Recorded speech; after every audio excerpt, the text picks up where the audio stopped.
காட்டுக்குள்ள வந்து வீரப்பனை எப்படி பிடிச்சாங்கிறது வரைக்கும் நமக்கு மர்மமாக தான் இருக்கிறது. அப்போ எல்லா பின்னணிக்கு ஏன்னா நீதிமன்றத்தில் வந்து ஒருவரை ஒப்படைக்காமலே வழியிலேயே தீர்த்து கட்டுவது அப்படிங்கிற பல போலி என்கவுண்டர்கள் நடந்திருக்கிறது. அது ஏற்கனவே விசாரணை என்கிற திரைப்படத்தின் வழியாக வெற்றிமாறன் அம்பலப்படுத்தினார்.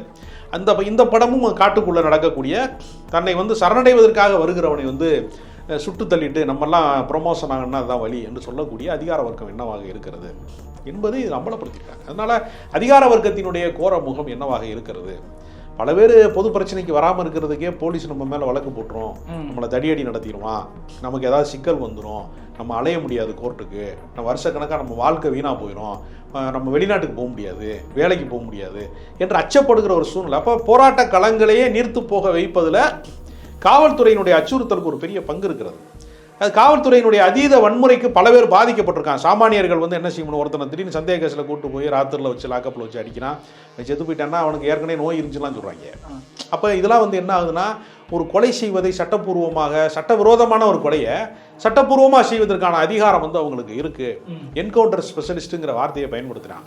ஒரு கொலைகாரன் தான் அவன், யூனிஃபார்ம் போட்டதுனால ஒரு கொலைகாரனை வந்து நம்ம வந்து மெடல் குத்தி பாராட்டுறோம் அப்படிங்கிற யதார்த்தமும் இதுக்குள்ளே இருக்குது. அப்படின்னா இதையெல்லாம் இந்த படம் வந்து அம்பலப்படுத்துகிறதுங்கிறதான் பல பேருக்கான வைத்தறிச்சலாகவும் இருக்குது.